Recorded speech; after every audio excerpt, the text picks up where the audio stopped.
எண்ணெய் கம்மியாய் ஆய்கொண்டிருக்கிற காரியத்தை ஆண்டவர் காட்டினார். ஆண்டவரே, இந்த விளக்கு எதை குறிக்கிறது? இந்த வெளிச்சம் ஏன் மங்குகிறது? இந்த விளக்கிலே ஏன் எண்ணெய் கம்மியாய் ஆகிறது? ஏன் வெளிச்சம் வரவில்லை என்று சொல்லும் பொழுது ஆவியானவர் சொன்னார், செபிக்கிற அந்த அபிஷேகம் ஜனங்கள் மத்தியிலே கம்மியாய் ஆய்விட்டது. அவர்களுடைய அந்தரங்க வாழ்க்கையிலே போதுமான ஜெபம் இல்லை. அதனால் எரிந்து பிரகாசிக்க வேண்டிய அவர்களுடைய ஜெப வாழ்க்கை மங்கிக் கொண்டிருக்கிறது. ஜெபத்திலே ஒரு சோர்வு வந்துவிட்டது. ஜெபத்திலே ஒரு பின்மாற்றம் வந்துவிட்டது. ஜெபத்திலே அவர்கள் பின்தங்கி போயிருக்கிறார்கள். ஜெபிக்கிற அபிஷேகம் அவர்களிடத்தில் குறைந்து போயிருக்கிறது. ஆனாலும் இந்த நாளிலே வார்த்தையை பகிர்ந்து கொள்ளும் பொழுது, கடைசி வேளையிலே நான் மாம்சமான யாவர் மீதும் என் ஆவியை ஊற்றுவேன் என்று சொன்னது போல ஒரு வித்தியாசமான ஜெப ஆவியின் அபிஷேகத்தை நான் ஊற்றுவேன் என்று சொல்லி ஆண்டவர் நமக்கு கொடுத்த தலைப்பு ஜெபமே ஜெயம். ஜெபமே ஜெயம்.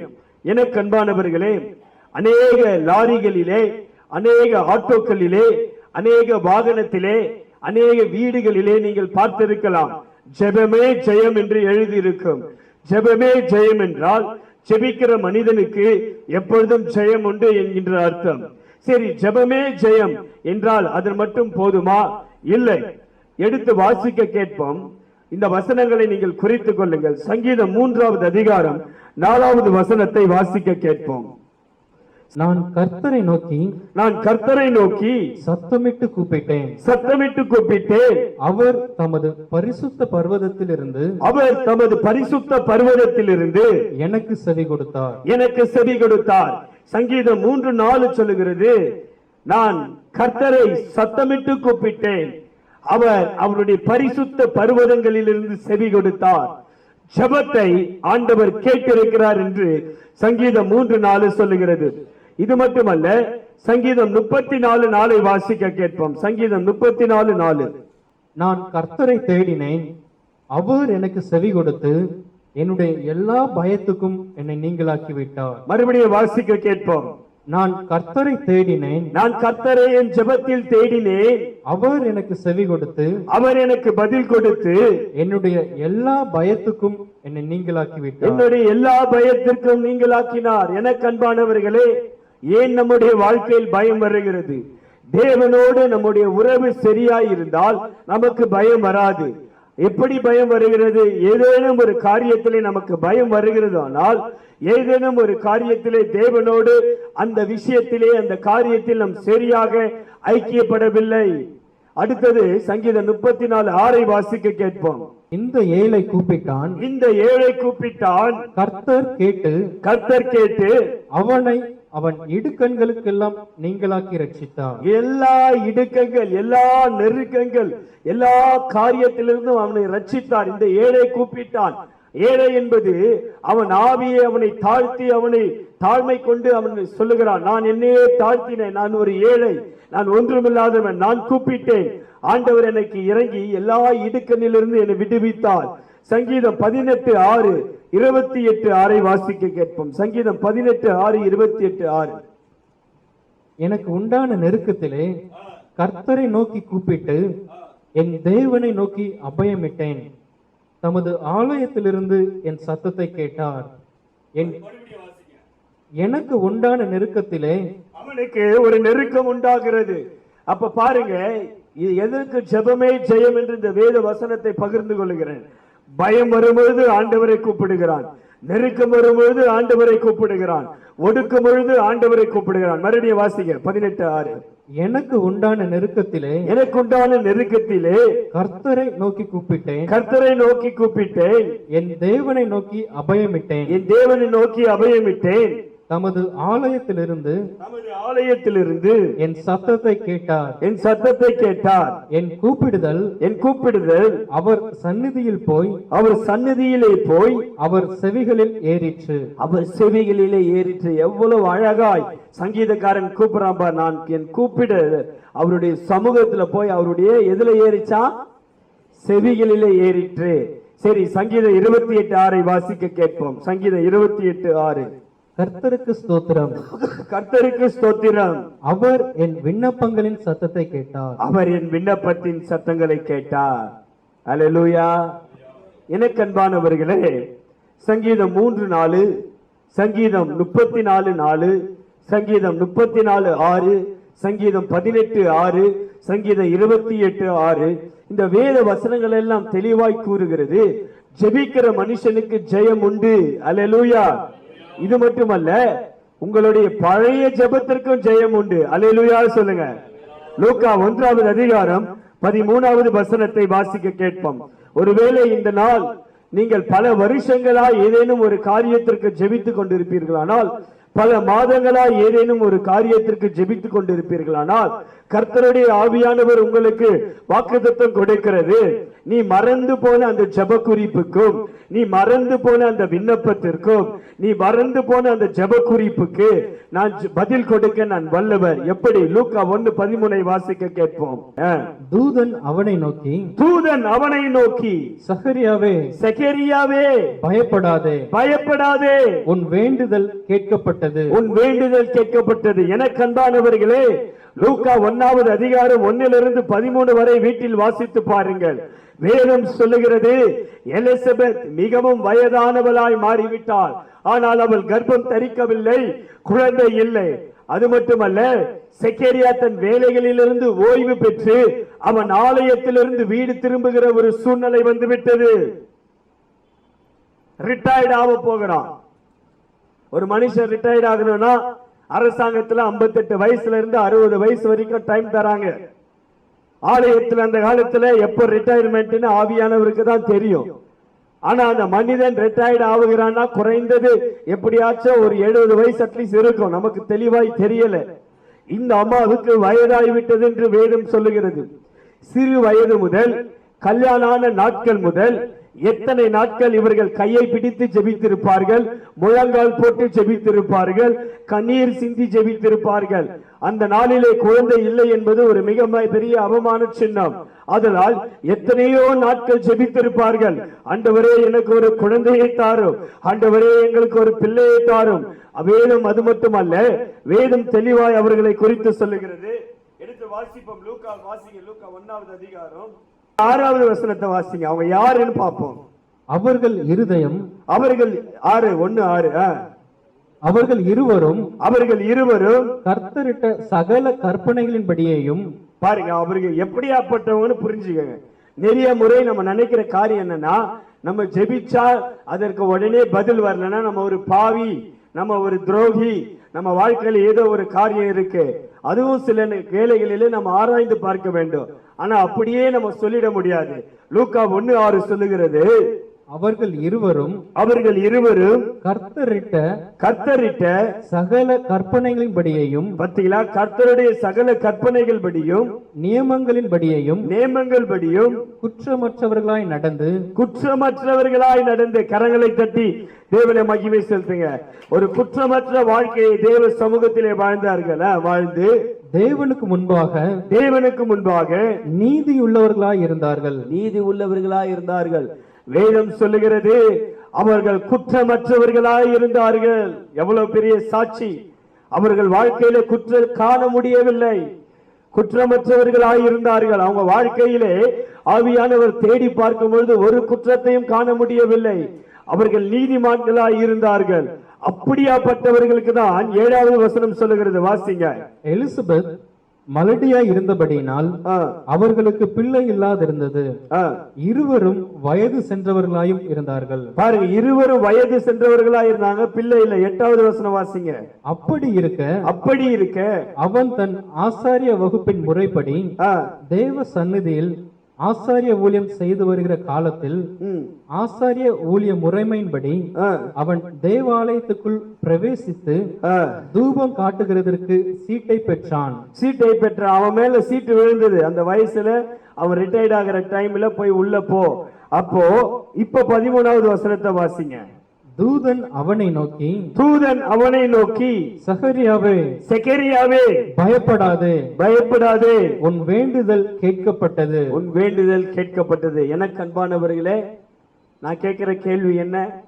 திருமணமாகி 1 வருஷத்துல, 2 வருஷத்துல, 3 வருஷத்துல, இல்ல 4 வருஷத்துல, இல்ல 5-7 வருஷத்துல தூதன் வந்து பயப்படாதே சகரியாவே உன் வேண்டுதல் கேட்கப்பட்டதுன்னா ஒரு சந்தோஷம் இருக்கும். ஏன்னா கல்யாணம் ஆகி இத்தனை வருஷம் குழந்தை இல்லை.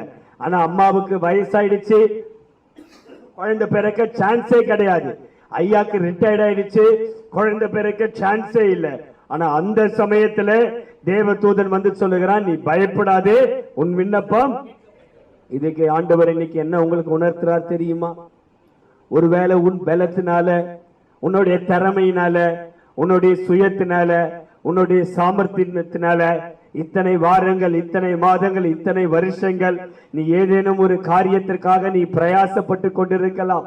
ஒருவேளை சில காரியம் இனிமேல என் வாழ்க்கையில நடக்கவே நடக்காது, இந்த ஜெபம் என் வாழ்க்கையில இனிமேட்டு கேட்கப்படவே கிடையாது, என் வாழ்க்கையில ஒரு விடுதலை இல்லை, என் வாழ்க்கையில இனிமேல் இந்த அற்புதம் நடைபெறாது, என் வாழ்க்கையில இனிமேல ஒரு மகிமை இல்லை, இந்த ஜெபத்திற்கு எல்லா காரியம் ஒருவேளை அந்த ஜெப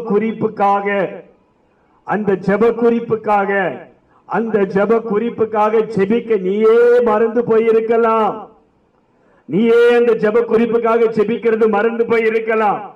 நீயே அந்த ஜெப காரியத்துக்காக பிரயாசப்படுறது, இனிமேல வயசாயிடுச்சு, இனிமேல இத்தனை வருஷம் ஆயிடுச்சு, இப்ப நடக்கப்படும் என்ன காரியம் நடக்குமா என்று நீ சோர்ந்து போயிருக்கலாம்.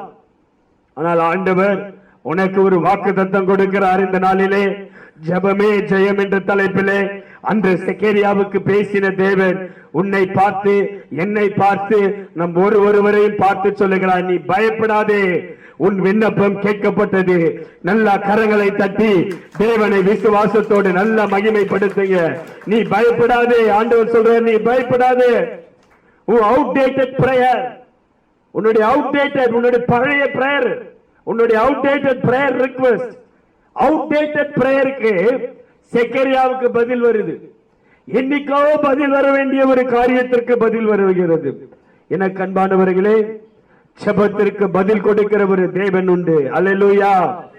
நம்ம ஜெபித்தால் அதற்கு நிச்சயமாகவே பதில் உண்டு. செக்கரியா டானிஃபோம் என்கின்ற ஒரு தேவ மனிதரை இந்த நேரத்தில் ஆவியானவர் ஞாபகப்படுத்துகிறார். செக்கரியா டானிஃபோம் என்ற ஒரு தேவ மனிதர் சென்னை ஏர்போர்ட்டில் இருந்து 4 சூட்கேஸ்களோடு வந்து இறங்கினார். இறங்கி சென்னையில் இருக்கிற ஏஜி சபையிலே வந்து தங்கினார். எல்லா ஊழியர்களையும் தங்க வைப்பதில்லை, அவரை மட்டும் சர்ச்சில் ஒரு ரூம்ல தங்க வைத்திருந்தார். இரவு 1 மணி வேளையிலே அந்த செக்கரியா டானிஃபோம் அவர் துணிகளை தோய்த்துக் கொண்டிருந்தார். மதிப்புக்குரிய பாஸ்டர் மோகன் போய் சத்தத்தை கேட்டு, என்ன இந்த மனிதன் இரவு 1 மணிக்கு துணியை தோய்த்துக் கொண்டிருக்கிறார் என்று பார்த்துவிட்டு அமைதியாய் வந்து படுத்திருக்கிறார்.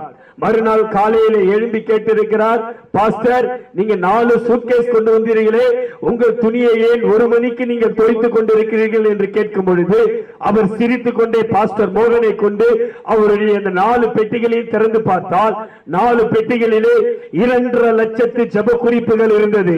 அப்போது பாஸ்டர் மோகனிடம் சொல்லியிருக்கிறார், பாஸ்டர், 2.5 லட்சம் ஜெப குறிப்புகளை இந்த சூட்கேஸில் நான் வைத்திருக்கிறேன், அதில் கர்த்தர் 1.5 லட்சம் ஜெப குறிப்புக்கு பதில் கொடுத்து விட்டார். கரங்களை தட்டி தேவனை மகிமை செலுத்துங்கள்.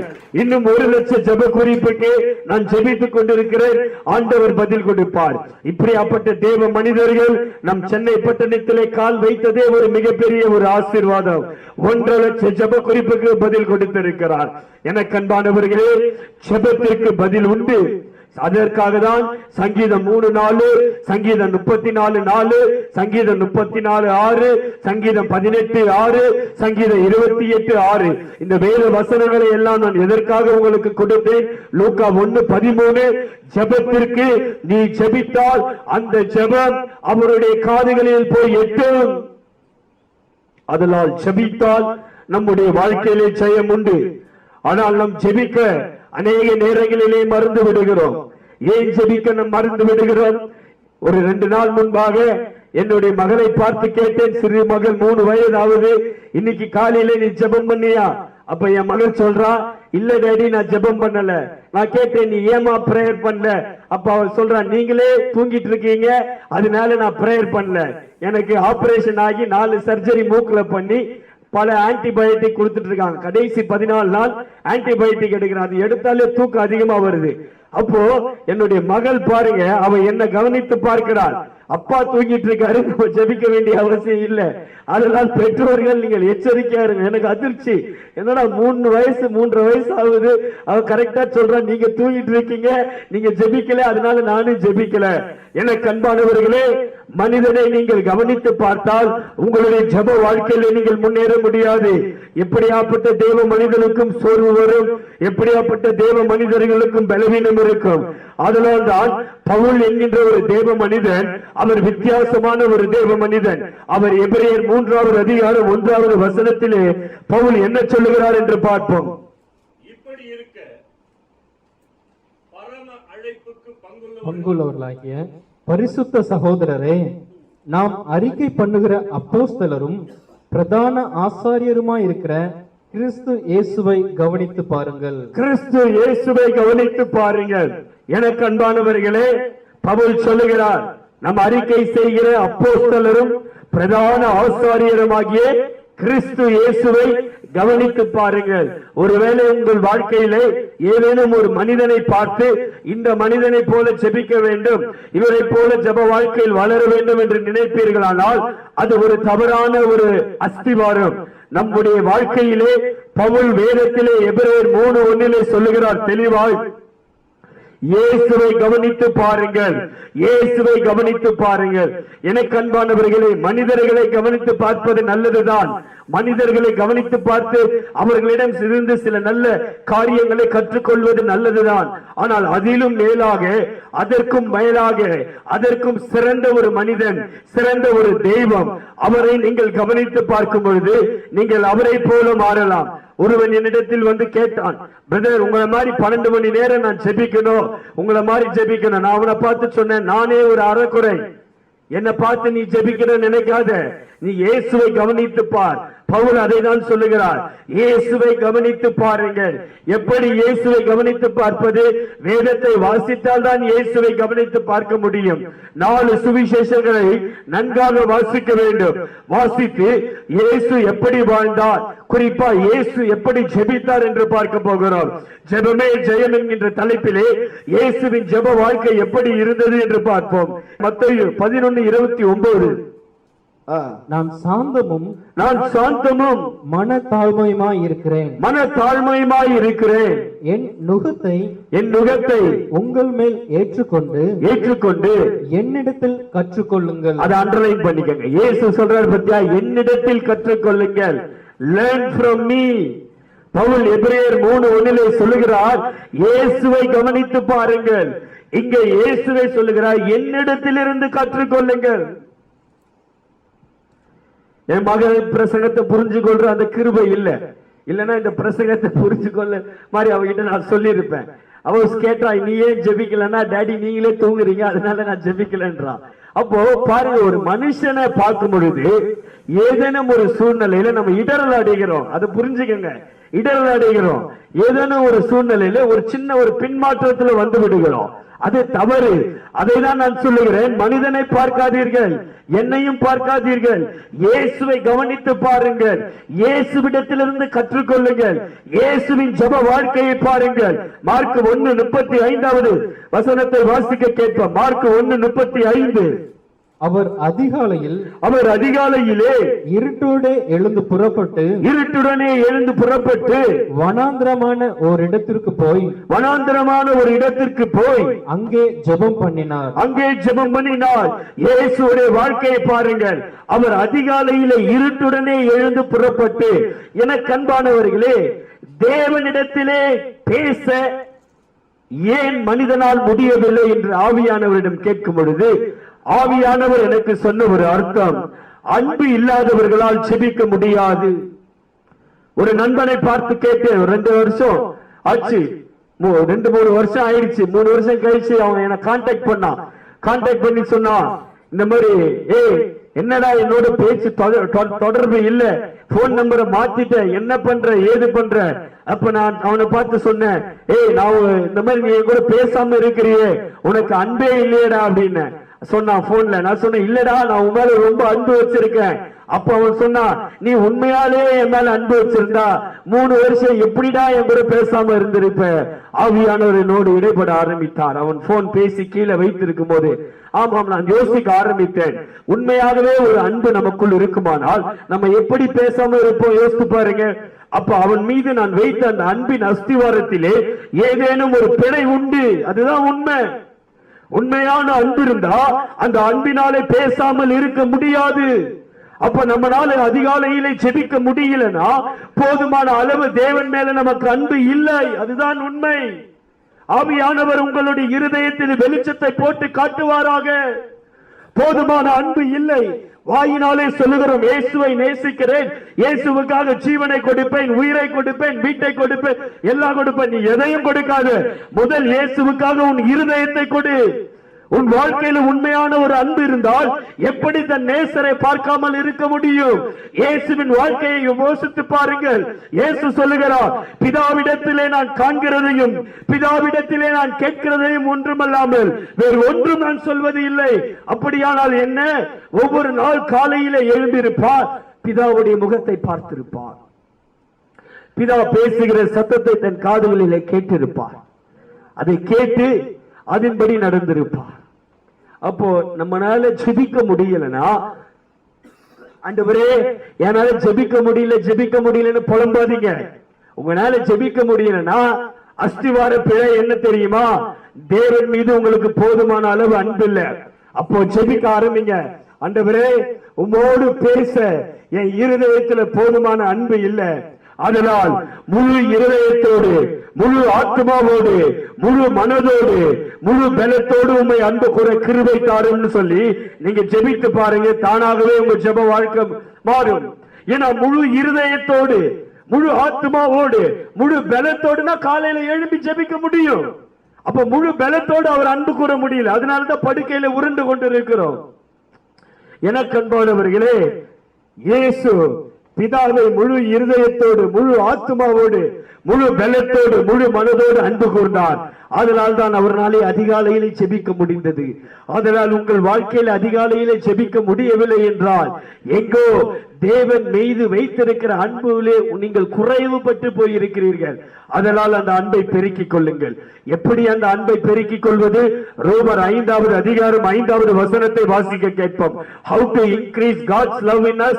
How to increase God's love in our hearts? ரோமர் 5:5 வாசிக்க கேட்போம். மேலும் நமக்கு அருளப்பட்ட பரிசுத்த ஆவியினாலே தேவ அன்பு நம்முடைய இருதயங்களில் ஊற்றப்பட்டிருக்கிறபடியால் அந்த நம்பிக்கை நம்மை வெட்கப்படுத்தாது. ரோமர் 5வது அதிகாரம் 5வது வசனம் சொல்லுகிறது, it is the Holy Spirit who pours in our hearts God's love.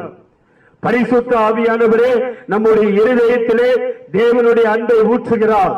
அப்ப அதிகாலையில ஜெபிக்க முடியலனா பரிசுத்த ஆவியானவரிடம் கேட்கணும். பரிசுத்த ஆவியானவரே என்னால் ஜெபிக்க முடியவில்லை, தேவனுடைய அன்பை என் இருதயத்திலே ஊற்றும். தேவ அன்பு நிரம்பினால்தான் நம் தேவனிடத்திலே பேச முடியும். ஹல்லேலூயா, ஹல்லேலூயா. இயேசு அதிகாலையில் ஜெபித்தா. இப்ப புரியுதா ஏன் ஜெபிக்க முடியல? சொல்லுங்க. உங்களுடைய இருதயத்திலே தேவன் மேல என்ன இல்ல? சத்தமா சொல்லுங்க. அன்பு இல்ல. அப்ப அந்த அன்பை யார் ஊற்ற முடியும்? பரிசுத்த ஆவியானவர் ஊற்ற முடியும். அப்ப பரிசுத்த ஆவியானவரை பார்த்து ஒவ்வொரு நாளும் ஜெபிக்கணும். பரிசுத்த ஆவியானவரே என்னால் தேவனிடத்திலே பேசுவதற்கு போதுமான அன்பு இல்லை, அந்த அன்பை ஊற்று ஊற்று ஊற்று ஊற்று கேட்க கேட்க பரிசுத்த ஆவியானவர் தேவ அன்பை எவ்வளவு நம்ம இருதயத்தில் ஊற்றுகிறாரோ அவ்வளவு நம்முடைய ஜெப வாழ்க்கையில் ஒரு ஜெயம் உண்டு. அல்லேலூயா. இயேசு அதிகாலையில் ஜெபிக்கிறவராயிருந்தார். நம்ம அநேகர் செய்கிற இன்னொரு தவறு என்ன தெரியுமா? அதிகாலையில் எழும்புவோம், ஜெபிக்க முடியலன்னா அதோட அடுத்த நாள் காலையில எழும்பி ஜெபிக்க ட்ரை பண்ணுவோம். அது ஒரு தவறான ஒரு காரியம். அதிகாலையில ஜெபிக்க முடியலன்னா அடுத்த வேளையில நீங்க ஜெபிக்கலாம். அப்படி நடந்ததா இல்லையா? மத்தேயு 14வது அதிகாரம் 23வது வசனத்தை வாசிக்க கேட்போம். மத்தேயு 14:23. அவர் ஜனங்களை அனுப்பிவிட்ட பின்பு தனித்து ஜெபம் பண்ண ஒரு மலையின் மேல் ஏறி சாயங்காலமான போது அங்கே தனிமையாயிருந்தார். சாயங்கால வேளையிலே இயேசு கிறிஸ்து ஜெபம் பண்ணினார். அநேக கிறிஸ்துவர்களுடைய ஆழத்திலே, சிந்தனையின் ஆழத்திலே பிசாசு தேவையில்லாத ஒரு கருத்தை போட்டிருக்கிறான். ஜெபனா அதிகாலையில மட்டும்தான் பண்ணணும் அப்படிலாம் ஒண்ணும் கிடையாது. ஜெபம் எப்ப வேணாலும் பண்ணலாம். ஆனால் அதிகாலை ஜெபத்திற்கு நீங்கள் அதிக முக்கியத்துவம் கொடுக்க வேண்டும். இயேசு கிறிஸ்து பாருங்கள், மாலை வேளையிலே ஜெபிக்கிறார். ஸ்கூலுக்கு போகிற பிள்ளைகள், கல்லூரிக்கு போகிற பிள்ளைகள், ஆபீஸ்க்கு போகிற வாலிபர்கள் எவ்வளவு பேர் மாலை வேளையில ஒரு 15 நிமிடம், ஒரு 30 நிமிடம் தேவ சமூகத்திலே போய் ஒரு 15 நிமிடம் ஆண்டவர்கிட்ட பேசணும். ஏன் பேச முடியல? தேவனுடைய அன்பு இல்ல. தேவ அன்பு இருந்தா தானாகவே ஜெபிக்க முடியும். அன்பு இல்ல. If you have love in you for God, you can speak with God. If you have love for people, you will speak with people. தேவ அன்பு. மாலை வேளையில ஜெபிக்கலாம், 15 நிமிடம் ஜெபிக்கலாம், ஆண்டவரோடு பேசலாம், அமைதியா உட்கார்ந்து காலையிலிருந்து மாலை வரை என்ன நடந்தது ஆண்டவரே, இப்படி எல்லாம் நடந்து ஒரு 15 நிமிஷம். உங்களை 10 மணி நேரமா ஜெபிக்க சொல்றோம், ஒரு 15 நிமிடம் ஜெபிக்கலாம். ஜெபிச்சு அமைதியா ஒரு 15 நிமிடம் ஒரு சின்ன ஒரு கிளைண்ட் பாக்குறீங்க, அந்த கிளைண்ட்டுக்கு half an hour டைம் கொடுக்கறீங்க, ஒரு பேஷண்ட்டுக்கு 1 hour டைம் கொடுக்கறீங்க. கர்த்தருக்காக மாலை வேளையில ஒரு 15 நிமிடம் டைம் கொடுக்கலாம். ஏன் கொடுக்க முடியல? ஏன்னா அன்பு இல்லை. அதை புரிந்து கொள்ளுங்க. தேவன் மீது நீங்கள் வைத்திருக்கிற அந்த அன்பின் அஸ்திவாரத்தில் பிழை உண்டு. There is radically error in the basic foundation of your Christian life towards God. ஆண்டவர் மேல நீங்க வைத்திருக்கிற அந்த அன்புல பிழை உண்டு. அதனாலதான் ஜெபிக்க முடியல. இயேசு மாலை வேளையிலே ஜெபித்தார். லூக்கா 6வது அதிகாரம் 12வது வசனத்தை வாசிங்க. அந்நாட்களிலே அவர் ஜெபம் பண்ணும்படி ஒரு மலையின் மேல் ஏறி ரா முழுவதும் தேவனை நோக்கி ஜெபம் பண்ணி கொண்டிருந்தார். இரவு முழுவதும் ஜெபித்தார். இன்னைக்கு எத்தனை பேர் இங்க அமர்ந்து இருக்கிறவங்க நீங்க சொல்ல முடியும், பிரதர் மாசத்துல ஒரு நாள் நான் இரவெல்லாம் ஜெபிக்கிறேன்? எங்க இரவெல்லாம் மாசத்துல ஜெபிப்பீங்க? மாசத்துல ஒரு நாள் ஒரு 2 மணி நேரம் அட்லீஸ்ட் ஜெபிங்கள. நைட்டு ஒரு 10 மணில இருந்து ஒரு 1 மணி வரைக்கும் ஏதாச்சும் ஒரு மாசத்துல ஒரு வாட்டி அந்த தூக்கத்தை கொஞ்சம் விலக்கறி. எத்தனை மணிக்கு தூங்கினாலும் காலைல அத்தனை மணிக்கு தான் ஏந்திருக்கிறீங்க. அப்போ நைட்டு உட்காந்து கொஞ்ச நேரம் ஜெபிச்சுதான் பாருங்களேன். உட்காந்து ஒரு நைட்டு ஒரு 10ல இருந்து ஒரு 1 மணி வரைக்கும் ஜெபிச்சு பாருங்களேன். உங்களுக்கு புரியுதா புரியலையா? ஏன் ஜெபிக்க முடியல சொல்லுங்க? ஏன் முடியல? ஏன்னா உங்களுக்குள்ள என்ன இல்ல? தேவனுடைய. சத்தமா சொல்லுங்க. யார் அந்த அன்பை ஊற்ற முடியும்? இதுதான் ரகசியம். ஏன்னா நான் இதெல்லாம் என் தனிப்பட்ட வாழ்க்கையில் ஆராய்ந்து இருக்கிறேன். சில வேலைகள்ல என்னால கூட ஜெபிக்க முடியாது, சில காரியங்களுக்கு. சில அப்ப யோசிப்பேன், ஏன் இவங்களுக்காக ஜெபிக்க முடியல? அப்ப ஆண்டவர் சொல்லுவார், ஏன்னா உனக்கு அவங்க மேல அன்பு இல்ல. உனக்கு அவங்க மேல உண்மையான அன்பு இருந்தா தானாகவே ஜெபம் வரும். அல்லேலூயா. அப்ப பரிசுத்த ஆவியானவர்கிட்ட கெஞ்சுவேன், ஆண்டவரே அந்த குடும்பத்தை குறித்த ஒரு அன்பை இருதயத்துல ஊற்றுங்க, அந்த குடும்பத்தை குறித்த ஒரு தேவ அன்பை உள்ளத்துல ஊற்றுங்கன்னா ஆண்டவர் ஊற்றின பிறகு அவங்களுக்காக ஈஸியா ஜெபிக்க முடியும். அப்ப இயேசு இரவெல்லாம் ஜெபித்தார். லூக்கா 9வது அதிகாரம் 18வது வசனத்தை வாசிங்க. லூக்கா 9:18 சீக்கிரம். பின்பு அவர் தமது சீஷரோட கூட தனித்து ஜெபம் பண்ணி கொண்டிருக்கையில், அவர் சீஷரோடு தனித்து ஜெபம் பண்ணி கொண்டிருந்தார். லூக்கா 9வது அதிகாரம் 18வது வசனம் சொல்லுகிறது, சீஷரோடு தனித்து ஜெபம் பண்ணி கொண்டிருந்தார். நிறைய பேர் சொந்தக்காரங்க இருக்கிறீங்க, ஒரு ஃபங்க்ஷனுக்குனா வரீங்க, நல்லா பேசுறீங்க, சிரிக்கிறீங்க, சாப்பிடுறீங்க, போறீங்க. என்னைக்காச்சும் யாராச்சும் போன் அடிக்கிறீங்களா? அக்கா தங்கச்சிங்க இருக்கிறீங்க, போன் அடிச்சு, ஏமா நம்ம போன்ல ஒரு 5 நிமிஷம் ஜெபம் பண்ணலாம். போன் இருக்கு, நீ போன்ல கான்பரன்ஸ் கால் போடுற, நீ அவனோட பிசினஸ் ஸ்டார்ட் பண்ற. என்னைக்காச்சும் போன்ல கான்பரன்ஸ் கால் போட்டு நீ ஜெபம் பண்ணி இருக்கிறியா? உன் வாழ்க்கை நீ ஆராய்ந்து பாரு. இல்லனா போன் அடிச்சு, ஏமா நம்ம ஒரு 5 நிமிஷம் ஜெபிக்கலாம். சில கணவர்கள் பொண்டாட்டியை விட்டு தூரமா இருக்கிறாங்க, நீ போன் அடிச்சு, நீ போனே அடிக்கிறது இல்ல. நீ போன் அடிச்சா பரவாயில்ல, நீ போனே அடிக்கிறது இல்ல. நீ போனை அடிச்சு நீ ஒரு 15 நிமிஷம் ஜெபம் பண்றியா? நானும் இதுல ரொம்ப குறைபட்டு போயிருந்தேன். ஆனா என்னோட நெருங்கிய ஒருத்தர் அடிக்கடி சொல்லுவாரு, இந்த மாதிரி நீ இந்த மனைவி போன் பண்ணா நீ போன் பேசணும். சில பேர் மனைவி போன் பண்ணாலே ஏதோ தீவிரவாதி போன் பண்ற மாதிரி நீ வெய்யுன்னுவாங்க. நீ வெய்ய, நான் அப்புறம் பேசுறேன். நீ இப்படி இருந்தா உன் வாழ்க்கையில எங்க இருக்க தேவ அன்பு? அப்போ நீ போன் பண்ணி என்னைக்காச்சும் வந்து போன்ல ஜெபம் பண்ணு. அதுக்கு தானே போனு. போன நீ தூரத்துல இருந்தாலும் நைட்ல போன் பண்ணி ஒரு 10 நிமிஷம் மனைவியும் கணவனும் போன்ல ஜெபம் பண்ணுங்க. ஜெபம் பண்ணி பாருங்க, அது எப்படி ஆசீர்வாதமா இருக்குன்னு சொல்லி. நிறைய பேரை பார்க்கிறோம், நம்ம எல்லாம் என்னையும் சேர்ந்துதான் சொல்றேன், நம்ம எல்லாரும் மனம் திரும்பணும். யார் போன் அடிச்சாலும் போன் எடுத்து ஈன்னு பேசுறான். மனைவி போன் அடிச்சா மட்டும் நீ போனை வை, நான் வீட்டுக்கு வந்து பேசுறேன். இப்படி இருந்தா உன் வாழ்க்கையில தேவ அன்பு எங்க இருக்கும்? அப்போ ஏதேனும் ஒரு பிழை இருக்கு. அப்போ என்ன ஆகுது? பிசாசானவன் நம்முடைய மனக்கண்களை குருடாக்குகிறான். அல்லேலூயா. மனைவி நம்ம மேல வைத்திருக்கிற அந்த அன்பை உணரத்தக்கதாய், அதை புரியத்தக்கதாய், அதை ருசிக்கத்தக்கதாய், அதை அனுபவிக்கத்தக்கதாய் பிசாசு தடை செய்கிறான். அப்போ நம்ம ஜெபம் பண்ணணும், ஜெபம் பண்ணணும். சீடர்களோடு தனித்து ஜெபம் பண்ணணும். குடும்ப ஜெபம் முக்கியம். குறைந்தது 15 நிமிஷம் அட்லீஸ்ட் காலையிலும் மாலையிலும் குடும்ப ஜெபம் முக்கியம். ஏன் குடும்ப ஜெபம் முக்கியம்னா, எங்க குடும்பத்துல ஒரு ஜெபத்துக்கு உட்கார்ந்தா ஒரு அரை மணி நேரம் ஜெபிப்போம். 4 பேர் அரை மணி நேரம் ஜெபிச்சா 2 மணி நேரம். அப்ப குடும்பத்துக்கு ஒரு நாளைக்கு 2 மணி நேரம்னா ஒரு மாசத்துக்கு 60 மணி நேரம், ஒரு வருஷத்துக்கு 720 மணி நேரம். அல்லேலூயா. அதுதான் குடும்ப ஜெபத்துடைய பலன். 4 பேர் சேர்ந்து 15 நிமிஷம் ஜெபிச்சா 1 மணி நேரம் ஜெபம். Team work. அதனாலதான் நான் கூட இருக்கிற ஆட்களோடு இணைந்து ஜெபிக்கிறதுல ரொம்ப பிரியப்படுவேன். அடிக்கடி இணைந்து ஜெபிப்போம். ஏன்னா ஜெபிக்கும் போது ஜெபம் அதிகரிக்குது. அப்ப அக்கா தங்கச்சிங்க நீங்க எல்லாம் இருந்தா வரணும். நான் வரமா உன் வீட்டுக்கு? எதுக்கு? வடை பஜ்ஜி சாப்பிட இல்ல. நம்ம இன்னைக்கு அரை மணி நேரம் ஜெபிப்போம். எதுக்காக? உன் கணவன் மனம் திரும்பணும்னு 15 நிமிஷம் ஜெபிப்போம். என் கணவன் மனம் திரும்பணும்னு 15 நிமிஷம் ஜெபிப்போம். அல்லேலூயா சொல்லுங்க. அடுத்த ஒரு அரை மணி நேரம் ஜெபிப்போம். எதுக்கு? உன் பிள்ளைங்க நல்லா இருக்கணும்னு நான் ஜெபிக்கிறேன், என் பிள்ளைங்க நல்லா இருக்க நீ ஜெபி. அடுத்தது ஒரு அரை மணி நேரம் டைம் இருக்கும் போது என்னைக்காச்சும் ஒரு நாள் வந்து வா நம்ம 2 பேர் தேசத்துக்காக ஜெபிப்போம், சிறு பிள்ளைகளுக்காக ஜெபிப்போம். எவ்வளவோ ஜெப குறிப்புகள் இருக்கு. ஏன் ஜெபிக்க முடியல? ஏன்னா தேவனுடைய அன்பு இல்லை. நான் முதல் முறை 40 நாட்கள் உபவாசத்திற்கு போய் தேசத்துக்காக ஜெபிக்க போனேன். ஜெபிக்கிறேன் 2 மணி நேரம் 3 மணி நேரம் ஜெபிக்க முடியல.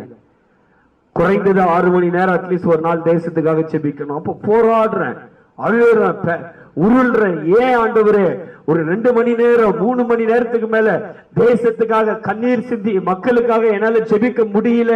கதறி கதறி அழுகிறேன். சில நாட்களா எனக்கு ஒண்ணுமே புரியல.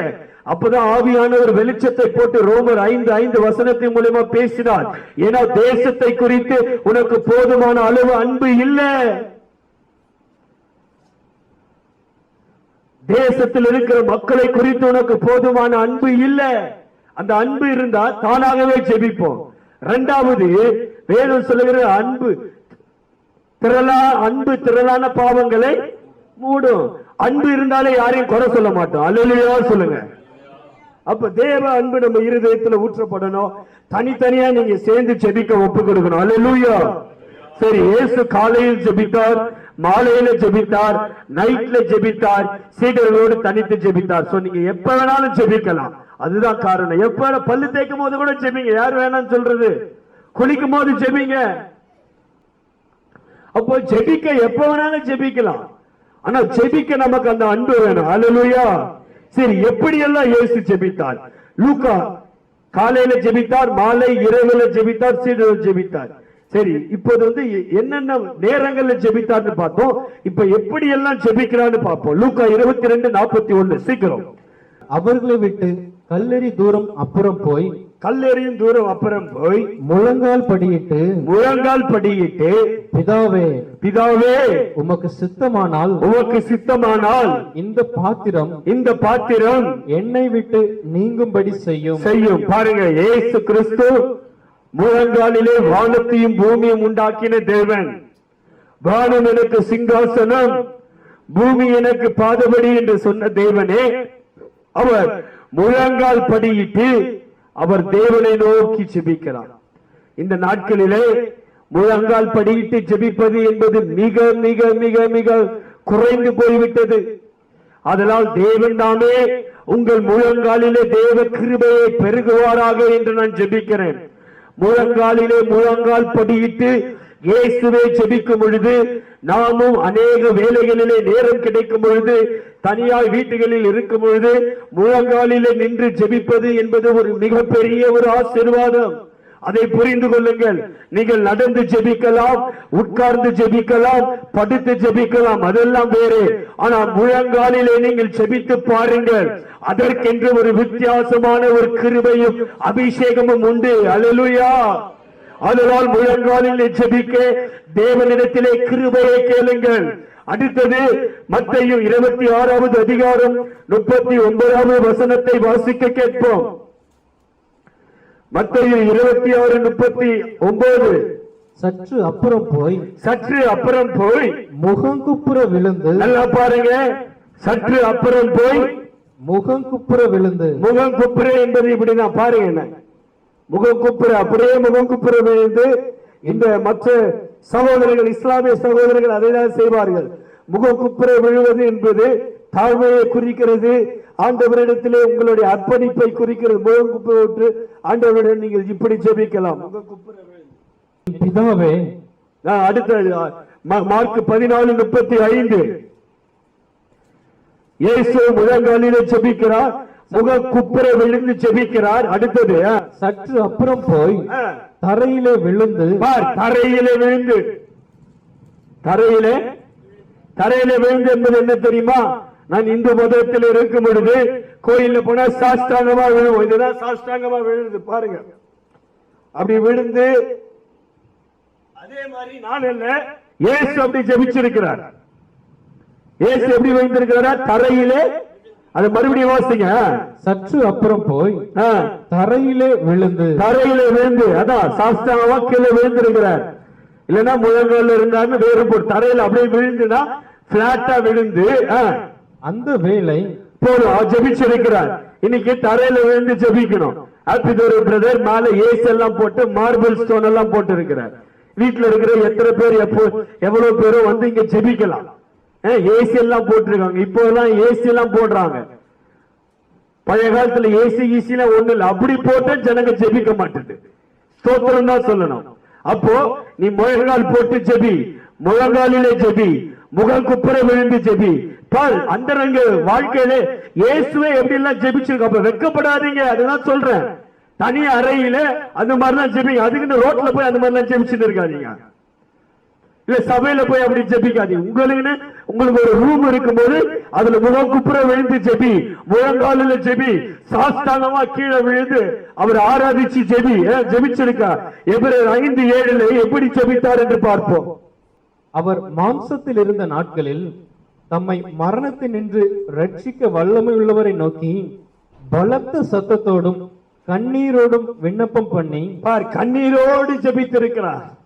எபிரேயர் 5வது அதிகாரம் 7வது வசனம் சொல்லுகிறது, இயேசு கிறிஸ்து மாம்சத்தில் இருக்கும்போது அவர் கண்ணீர் சிந்தி ஜெபித்திருக்கிறார்.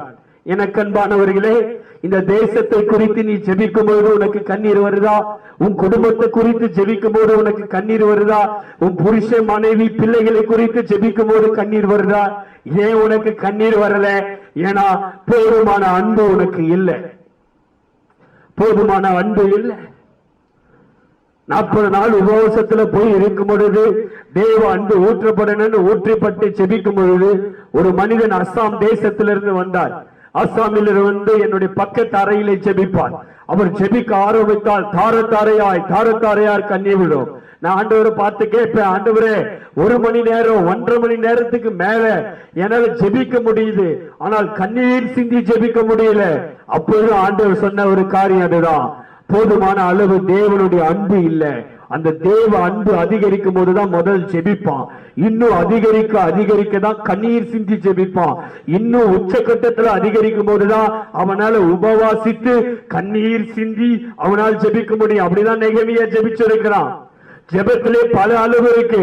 சும்மா சாதாரண ஜெபிக்கிற ஜெபத்திற்கு ஒரு அன்பு தேவை, உபவாசம் இருந்து ஜெபிக்கிறதுக்கு ஒரு அன்பு தேவை, கண்ணீர் சிந்தி ஜெபிக்க ஒரு அன்பு தேவை.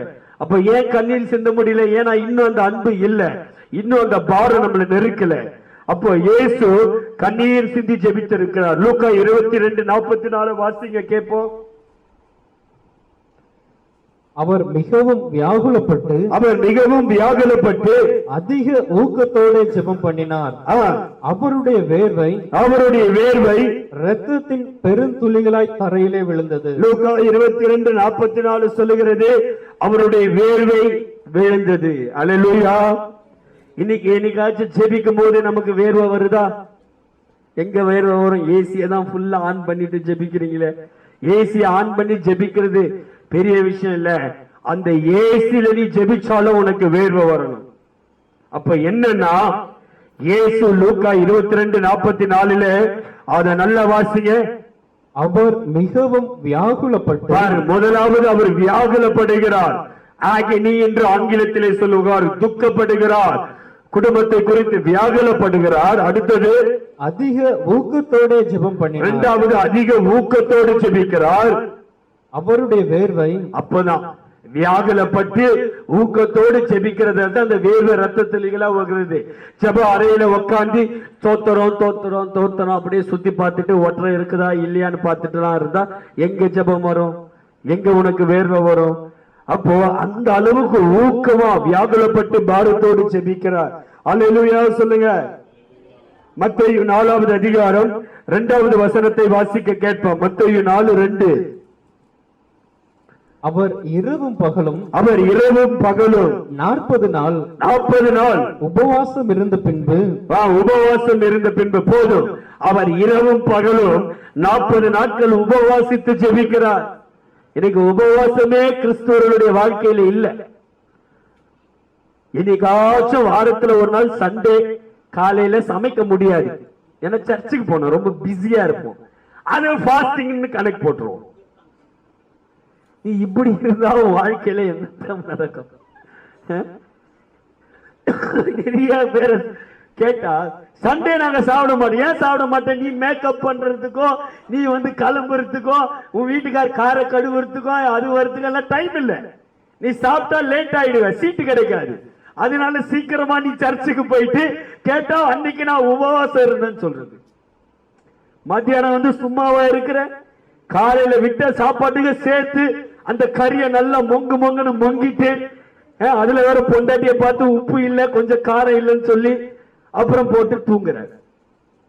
வாழ்க்கையில உபவாசம் இருக்கணும். அல்லேலூயா. இயேசு 40 நாட்கள் இரவு பகல் உபவாசித்தார். அலெக்ஸ் இப்பதான் 3 நாட்கள் போய் உபவாசிட்டு வந்திருக்கிறார். இவனுங்களை சத்தம் போட்டு இப்பதான் மனம் திரும்பி இருக்கிறானுங்க. டாக்டருங்க கிட்ட போனா டாக்டருங்க மிரண்டு போறாங்க அவன் பாடி கண்டிஷனை பார்த்து. ஏன்னா உபவாசமே இல்ல. உபவாசிக்கணும். உபவாசம் இல்லாம ஒரு கிறிஸ்துவ வாழ்க்கையை நீங்க தயவு செய்து நினைத்து கூட பார்க்காதீங்க. நீங்க உண்மையாகவே நான் சொல்லுகிறேன், இயேசுவின் நாமத்தினாலே எந்த அளவுக்கு ஆவிக்குரிய வாழ்க்கையில நீங்க வளரணும்னு உண்மையா நினைக்கிறீங்களோ அந்த அளவு உங்க தனிப்பட்ட வாழ்க்கையில உபவாசம் இருக்கணும். சகோதரர்கள், இரவுல வேலைக்கு போறீங்கன்னா இரவு வேலையில உபவாசிக்கலாம். காலையில சாப்பிடு, மத்தியானம் சாப்பிடு, ஈவினிங் ஆபீஸ்ல இருந்து வா, நைட்டு சாப்பாட்டை உபவாசித்து நைட்ல ஜெபம் பண்ணு. உபவாசிக்காம சும்மா படுத்து தூங்க கூடாது. நைட்ல ஜெபி. மாசத்துல ஒரு நாள் உபவாசிக்கலாம். பரிசேயர்களுடைய நீதியை நம்ம மிஞ்சணும்.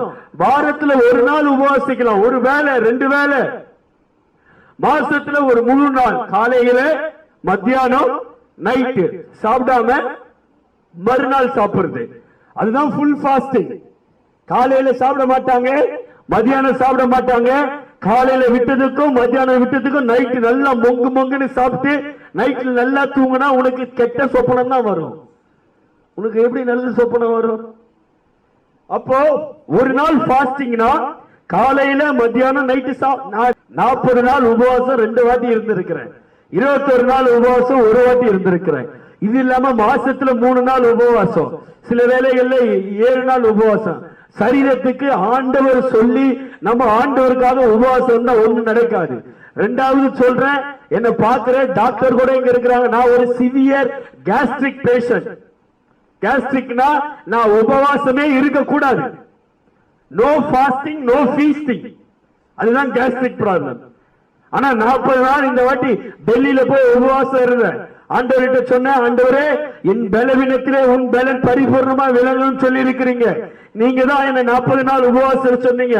நான் உன்னை இங்க உட்காந்து கூத்தடிக்க வரல, தேசத்துக்காக ஜெபிக்க வந்திருக்கேன்னு சொல்லும் போது 40 நாட்கள்ல எந்த ஒரு பேன் 40 சரி, எந்த ஒரு 40, 80, 120 சரி போடவே இல்லை. 40 நாள் உபவாசத்துல எந்த ஒரு ப்ராப்ளமே வரல. அதன் பிறகு வரலையா அப்படி நம்ம சொல்ல முடியாது. அந்தந்த நேரத்தில் நீ எடுக்கிற தீர்மானத்திற்கு ஒரு தெய்வீக வல்லமை சக்தி உனக்கு உதவி செய்யும். அல்லேலூயா, அல்லேலூயா சொல்லுங்க. அப்ப பாருங்க, அப்ப இருந்தேன் ஆஸ்துமெட்டிக் பேஷண்ட் இருக்கிறேன். அப்போ ஏன் ஒரு பாரம், ஒரு நெருக்கம், அப்ப உபவாசிக்க பழகணும். சகோதரர்கள்லாம் மாசத்துல 3 நாள் உபவாசிக்கணும். கர்த்தருடைய மகிமைக்கு சொல்றேன், என்னுடைய பாஸ் இருக்கிறாரு, அவரு 7 நாள் உபவாசம் இருப்பாரு. எத்தனை நாள் இருப்பாரு? 7 நாள் இருக்கிறாரு. காலையில உபவாசத்திலே ஜெபிப்பாரு, உபவாசத்திலே போய் சில கிளைண்ட மீட் பண்ணுவாரு. எனக்கு ஆச்சரியம். அப்ப 7 நாள் உபவாசம் இது வரைக்கும் எத்தனை வாட்டி இருந்துட்டாரு, இப்ப ரீசெண்டா இருந்தாரு. அப்ப ஏன்? உபவாசித்தால் மட்டுமே உன் ஆவிக்குரிய வாழ்க்கையில் நீ வளர முடியும். கரங்களை தட்டி தேவனை மகிமை, நல்ல மகிமை செலுத்து. நீ உபவாசிக்காம ஆவிக்குரிய வாழ்க்கையில வளரணும்னு கனவுல கூட நினைக்காது. அதனால உபவாசம் அவசியம். அல்லேலூயா. லூக்கா 22வது அதிகாரம் 42வது வசனத்தை வாசிக்க கேட்போம் சீக்கிரம். பிதாவே, பிதாவே உமக்கு சித்தமானால், உமக்கு சித்தமானால். லூக்கா 22:42 இயேசு சொல்லுகிறார், பிதாவே உமக்கு சித்தமானால். அந்த சித்தமானால் என்ற வார்த்தையை அண்டர்லைன் பண்ணிக்கங்க. உமக்கு சித்தமானால் இந்த பாத்திரம், இந்த பாத்திரம் என்னை விட்டு நீங்கும்படி செய்யும். என்னை விட்டு இயேசு கிறிஸ்து சொல்லுகிறார், பிதாவே உமக்கு சித்தமானால் இந்த பாத்திரம் என்னை விட்டு நீங்க செய்யுமானால் செய்யும். அப்போ எப்படி ஜெபிக்கிறார்? ஜெபத்திலே ஒரு முக்கியமான ஜெப குறிப்பு, தேவனுடைய சித்தத்திற்கு உன் வாழ்க்கையை அர்ப்பணித்து நீ ஜெபிக்க வேண்டும். தேவ சித்தத்திற்கு அர்ப்பணித்து ஜெபிக்க வேண்டும். ஒவ்வொரு நாளும் நீ காலையில் எழுப்பினால், பிதாவே இந்த நாளிலே உமக்கு சித்தமில்லாத ஒரு வார்த்தை கூட என் வாயிலிருந்து வரக்கூடாது. அப்படி நீ விசுவாசிகள் ஜெபிக்க ஆரம்பிக்கணும். பிதாவே உமக்கு சித்தம் இல்லாமல் என் வாயிலிருந்து ஒரு வார்த்தை கூட வெளியில் வரக்கூடாது. பிதாவே உமக்கு சித்தம் இல்லாமல் என் போனிலே எந்த ஒரு இன்கமிங் காலோ, அவுட் கோயிங் காலோ, incoming SMS, outgoing SMS, வாட்ஸ்அப்போ, இன்டர்நெட்டோ உமக்கு சித்தம் இல்லாமல் ஏதேனும் வரக்கூடாது. மூன்றாவது, பிதாவே உமக்கு சித்தம் இல்லாமல் என்னோடு கனெக்டோ, கம்யூனிகேட்டோ, கான்டாக்டோ, நெட்வொர்க்கோ இயேசுவின் நாமத்தினால் உமக்கு சித்தம் இல்லாமல் யாரோடு எதுவும் நடக்கவே கூடாது. அடுத்தது, பிதாவே உமக்கு சித்தம் இல்லாமல் இந்த சரீரத்திலே ஒரு சாப்பாடோ ஒரு தண்ணீரோ உமக்கு சித்தம் இல்லாமல் உள்ளேயும் போக கூடாது, உள்ளே இருந்து வெளியிலும் வரக்கூடாது. அர்ப்பணித்து ஜெபிக்க வேண்டும். பிதாவே உமக்கு சித்தம் இல்லாமல் இந்த கைகள் கால்கள் எந்த ஒரு வீட்டிற்கு போகக்கூடாது. எந்த ஒரு கைகள் கால்களோ உமக்கு சித்தம் இல்லாமல் எங்களை தேடி வரக்கூடாது. பிதாவே உமக்கு சித்தம் இல்லாமல் ஒரு ரூபாய் வாழ்க்கையில வரக்கூடாது. உமக்கு சித்தம் இல்லாமல் ஒரு ரூபாய் என் கையிலிருந்து வெளியிலே வீணாய் செலவாக கூடாது. பிதாவே உமக்கு சித்தம் இல்லாமல் ஒரு நொடி பொழுதும் இந்த நாளிலே சத்ரு நேரத்தை திருடாதபடி முற்றிலும் உம்முடைய சித்தத்திற்கு ஒப்பு கொடுக்கிறேன். பிதாவே உமக்கு சித்தம் இல்லாமல் எங்கள் பிள்ளைகளோடு யாரும் தொடர்பு கூடாது. அப்படி என்று பிதாவுடைய சித்தத்திற்கு அர்ப்பணித்து ஜெபிக்க பழகிக் கொள்ள வேண்டும். அல்லேலூயா. பிதாவின் சித்தத்திற்கு அர்ப்பணித்து ஜெபித்தார். அப்படி விசுவாசிகள் ஜெபிக்க வேண்டும். ஒரு நாள் என் வீட்டுல ஒரு பேய் பிடிச்ச ஒரு பொண்ணை கொண்டு வந்தாங்களாம். அந்த பாட்டி உள்ள வந்துடுச்சான். அந்த பொண்ணு சொல்லுதான், நான் வீட்டுக்குள்ள வரமாட்டேன், நான் வீட்டுக்குள்ள வரமாட்டேன். அப்ப எங்க வைஃப் கேட்டாங்களா, ஏன் வீட்டுக்குள்ள வரமாட்டேன்? அது சொல்லுதான், நான் வரமாட்டேன் சொல்லிட்டு போயிடுச்சான். அப்ப எங்க வைஃப் சொல்றாங்க, இந்த மாதிரி ஒரு பொண்ணு வந்துச்சு, அதுக்கு பேய் இருந்துச்சு, அது வீட்டுக்குள்ள வரமாட்டேன்னு சொல்லிட்டு போச்சு. நான் சொன்னேன், நான் தானே ஜெபிச்சுட்டு போறேன். சத்துருவோ, அந்தி கிறிஸ்துவோ, பொல்லாத ஆவியோ, பில்லி சூன்ய ஏவல் மாந்திரத்தின் வல்லமைகளோ இயேசுவின் நாமத்தினாலே வீட்டுக்குள்ள வரக்கூடாது. அக்கினி வேலி அடித்து பாதுகாத்துக் கொள்ளுகிற ரத்த கோட்டையில ஒப்பு கொடுக்கிறேன்னா அது வர முடியல. ஜெபத்திற்கு பதில் உண்டு. பிதாவின் சித்தத்திற்கு அர்ப்பணித்து வாழ வேண்டும். இல்லைன்னா என்ன நடக்கும் தெரியுமா? நாளையில வீடு வாங்கலாம், லேண்ட் வாங்கலாம், கோட்டையை கட்டலாம். ஆண்டவர் பார்த்து சொல்வார், அக்கிரம சிந்தைக்காரர்களே, நான் உங்களை அறியேன். ஏனால் பிதாவின் சித்தத்தை செய்கிறவன் அல்லாமல் வேறு ஒருவனும் பரலோக ராஜ்யத்தில் பிரவேசிக்க முடியாது. அதனால் நான் லூக்கா 22:44 பிதாவின் சித்தத்திற்கு அர்ப்பணித்து இயேசு ஜெபிக்கிறார். ஜெபத்திலே ஒரு முக்கியமான ஒரு ஜெபம், பிதாவின் சித்தத்திற்கு அர்ப்பணித்து ஜெபிக்கணும். பிள்ளைகள் ஸ்கூல் போறாங்களா, நீங்க ஜெபிக்கணும், ஆண்டவரே உமக்கு சித்தம் இல்லாம யாரும் என் பிள்ளைகளோடு ஃப்ரெண்ட்ஷிப் வைக்க கூடாது. உமக்கு சித்தம் இல்லாம எந்த கான்டாக்ட் என் பிள்ளைகளுக்கு வரக்கூடாது. நீங்க ஜெபித்தால் ஜெபிக்கிறவனுக்கு மட்டுமே ஜெயம் கிடைக்கும். அல்லேலூயா. லூக்கா 3வது அதிகாரம் 21, 22வது வசனத்தை வாசிக்க கேட்போம். லூக்கா 3:21, 22. ஜனங்கள் எல்லாரும் ஞான ஸ்நானம் பெற்றபோது இயேசுவும் ஞான ஸ்நானம் பெற்று ஜெபம் பண்ணுகையில், பாருங்க, மறுபடியும் வாசிங்க அந்த ஒழுங்கா. ஜனங்கள் எல்லாரும் ஞான ஸ்நானம் பெற்றபோது, ஜனங்க எல்லாரும் ஞானஸ்நானம் பெற்றிருக்காங்க. ஸ்தோத்திரம். அடுத்த வசனம், இயேசுவும் ஞான ஸ்நானம் பெற்று. பாருங்க, இயேசுவும் தெளிவா லூக்கா மட்டும் இருக்கு. நம்ம எல்லாரும் என்ன நினைக்கிறோம்? இயேசு ஞானஸ்தானம் பெற்றால் வானம் திறந்தது. தவறு. லூக்கா அதிகாரத்திலே தெளிவாய் போட்டிருக்கிறது. ஜனங்கள் எல்லாரும் ஞானஸ்தானம் பெற்றாங்க. அதன் பிறகு இயேசு ஞானஸ்தானம் பெற்று ஜெபம் பண்ணுகையில், அதை அண்டர்லைன் பண்ணுங்க, அதுதான் கேட்ச் வேர்ட். லூக்கா 3:21. ஜனங்கள் எல்லாரும் ஞானஸ்தானம் பெற்று இயேசுவும் ஞானஸ்தானம் பெற்று ஜெபம் பண்ணுகையில். அப்ப என்ன நடந்திருக்கும்? நல்லா பாருங்க. இயேசு ஞானஸ்தானத்துக்கு வருவதற்கு முன்பாகவே பல நாட்கள் ஜெபித்திருப்பார், பல வாரங்கள், மாதங்கள் ஜெபித்திருப்பார். நமக்கு தெரியல. ஜெபித்துக் கொண்டே ஜனங்கள் எல்லாம் ஞானஸ்தானம் எடுத்திருப்பாங்க. இயேசுவின் ஞானஸ்தானம் எடுத்திருப்பார். அதன் பிறகு ஜெபம் பண்ணுகையில் ஏதேனும் ஒரு காரியத்திலே ஜெபித்திருப்பார். அந்த ஜெபம் அதிகரித்து அதிகரித்து அதிகரித்து அந்த ஜெபம் அதிகரித்து அதிகரித்து அதிகரித்து பரலோகத்தை பலவந்தப்படுத்தி பரலோகத்தை இரண்டாக கிழித்து அதிலிருந்து ஒரு புறா வடிவிலே ஆவியானவரை கீழே இறக்கி, இவனே என் நேசகுமாரன், இவன் மீது பிரியமாய் இருக்கிறேன் என்று சத்தத்தை வர வைத்தது இயேசுவின் ஜெப வாழ்க்கை. ஜெபம் அப்படி இருக்கணும். பரலோகத்தை கிழிக்கணும், பரலோகத்தை பலவந்தப்படுத்தணும், பதில் வரும் வரை ஜெபிக்கணும், விடக்கூடாது. ஜெபித்தால் பரலோகத்தை அசைக்க வேண்டும். ஜெபத்திற்கு பதில் வரும் வரை தேவனை விடக்கூடாது. இயேசு ஜெபம் பண்ணுகையில் பாருங்க, பரலோகம் கிழியுது. ஆவியானவரால் அங்க இருக்க முடியல. புறா வடிவில இறங்குகிறார். பிதாவை சொல்றாரு, நேசகுமாரன். உங்க ஜெப வாழ்க்கை எப்படி இருக்கு? இன்னைக்காச்சும் வீட்டுல இருக்கிற ஒற்றைய சுத்தம் பண்ணுதான் உன் ஜெப வாழ்க்கை? இல்ல உன் வீட்டு கூரையை தாண்டி போதா? அப்ப நீ ஜெபிக்கணும். பால் யாங்கிச்சோ என்ற ஒரு தேவ மனிதர் இருந்தார். அந்த தேவ மனிதர் வீட்டுக்கு வரும் பொழுது அவருடைய மகனை பார்க்கும் பொழுது சாகர நிலைமையில் இருக்கிறான். அவனை ஆஸ்பத்திரிக்கு கொண்டு போக வேண்டும் என்று மனைவி சொன்னார்கள். அப்பொழுது கிட்டத்தட்ட ஆல்மோஸ்ட் சாகர நிலைமை. பால் யாங்கிச்சோ நேரடியாகவே கதவை உள்ளே போய் முழங்கால் படியிட்டு கதவை பூட்டி கொண்டாராம். மகன் பல மணி நேரம் ஜெபித்திருக்கிறார். ரொம்ப நேரம் கழித்து அவருடைய மனைவி கதவை வேகமாய் தட்டி இருக்கிறார்கள். தட்டி என்ன நடந்தது என்று கேட்கும் பொழுது அந்த மகன் உயிருக்கு போராடி கொண்டிருந்த அந்த மகன் அவன் மரித்து போயிருக்கிறான். மறித்த பிறகு மனைவி சரி கணவன் ஜெபத்திலே போய்விட்டார். ஜெபம் முடிந்து வந்த பிறகு மார்ச்சரி பாக்ஸுக்கு எல்லாம் சொல்லிவிட்டு அடக்க ஆராதனைக்கு நாம் வழிபடுத்துவோம் என்று கண்ணீரோடு அழுது கொண்டிருக்க வேளையிலே மகன் திடீரென்று கண்ணை திறந்து முழித்து தாயோடு பேச ஆரம்பித்தானான்.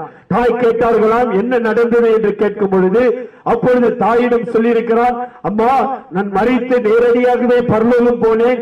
என்ன மாதிரியே சிறு பிள்ளைகள் பலரோடு விளையாடி கொண்டிருந்தேன். திடீரென்று இயேசு என்னை பார்த்து மகனே இங்கே வா என்று கூப்பிட்டார். வந்து கூப்பிட்டு நீ உடனடியாகவே நீ பூமிக்கு போக வேண்டும் என்று சொன்னார். நான் சொன்னேன், எனக்கு கீழே இருக்கிறதோட இங்க பரலோகத்தில் இருக்கிறதா எனக்கு ரொம்ப பிடிச்சிருக்கு, நான் இங்கேயே இருக்கிறேன், நான் கீழே போக மாட்டேன்னு சொன்னேன். அப்ப அவர் சொன்னார், இல்ல நீ கீழே போகணும் அப்படின்னு சொன்னாரு. அப்ப நான் கேட்டேன், ஏன்பா ஏசப்பாவை கேட்டேன், ஏன் நான் கீழே போனோம்? அப்ப இயேசு அந்த மகனை பார்த்து சொன்னாரா, உன்னுடைய தகப்பன் பால் வாங்கிச்சோ அவன் பூமியிலே முழங்கால் படியிட்டு விட்டான். நான் உன்னை கீழே அனுப்பலனா அவன் வாழ்நாள் எல்லாம் முழங்காலில் இருந்து அவன் எழும்ப மாட்டான். அவன் அத்தனை வைராக்கியம் உள்ளவன், நீ கீழே போ என்று அனுப்பிவிட்டானான். நம்முடைய வைராக்கியத்தை கனப்படுத்துகிற ஒரு தேவன் உண்டு.